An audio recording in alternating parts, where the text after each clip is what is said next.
Shrimad home remedies में आपका स्वागत है।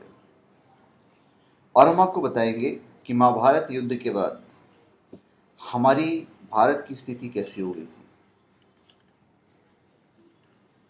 महाभारत युद्ध के बाद ये था कि पीढ़ियां की पीढ़ियां समाप्त हो गई थी।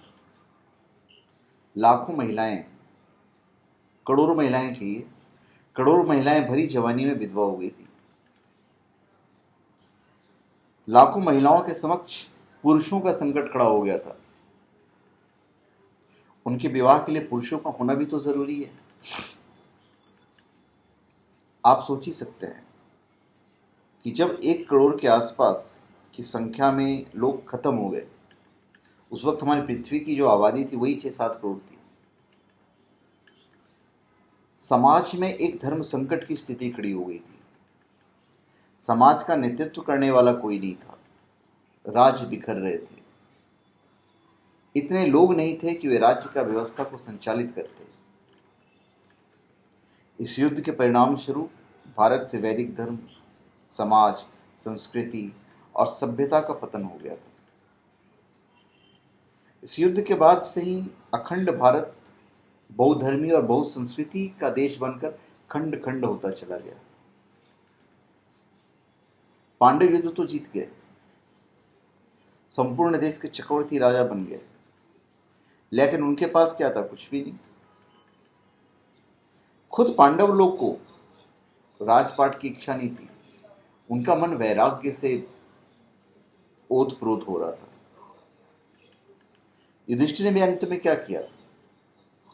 पूरा जो राज्य का भार था उन्होंने सिंहासन परीक्षित को सौंप दिया और खुद हिमालय की ओर चल दिए, अपने जीवन की अंतिम यात्रा पर, अपने चारों भाइयों के साथ।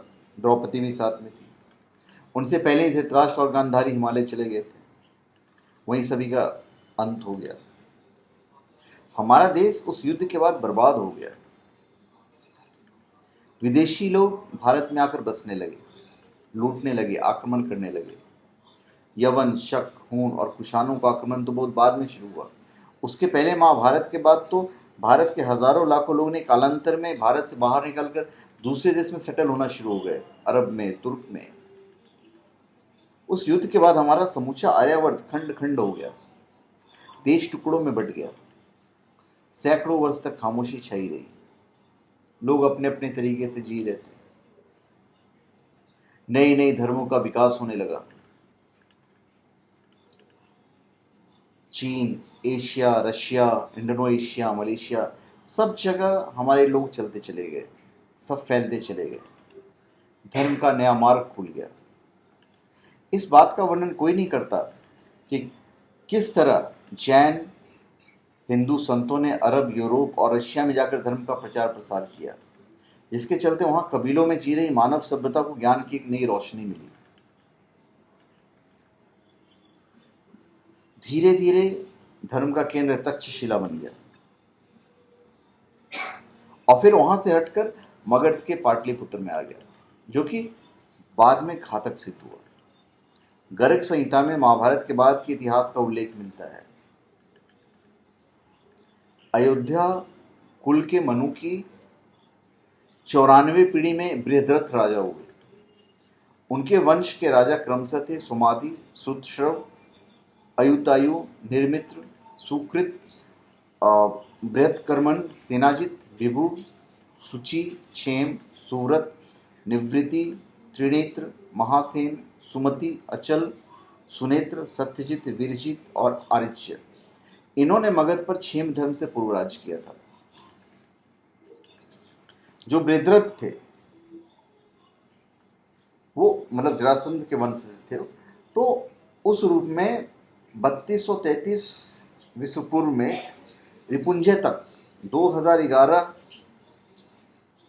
विश्व पूर्व तक ये चला। शत्रुंजय के समय श्री कृष्ण वंशी बजनाम का राज्य चला।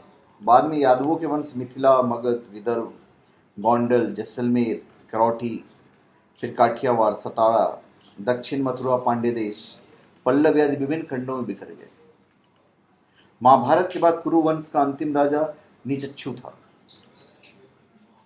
पुराणों के अनुसार हस्तिनापुर नरेश निचच्छू ने जो परीक्षित का वंशज था, मतलब युधिष्ठिर से समझ लिए 7वां पीढ़ी था, हस्तिनापुर के गंगा द्वारा बहा दिए जाने पर अपनी राजधानी वत्स देश के कौसंबी नगरी को बनाया।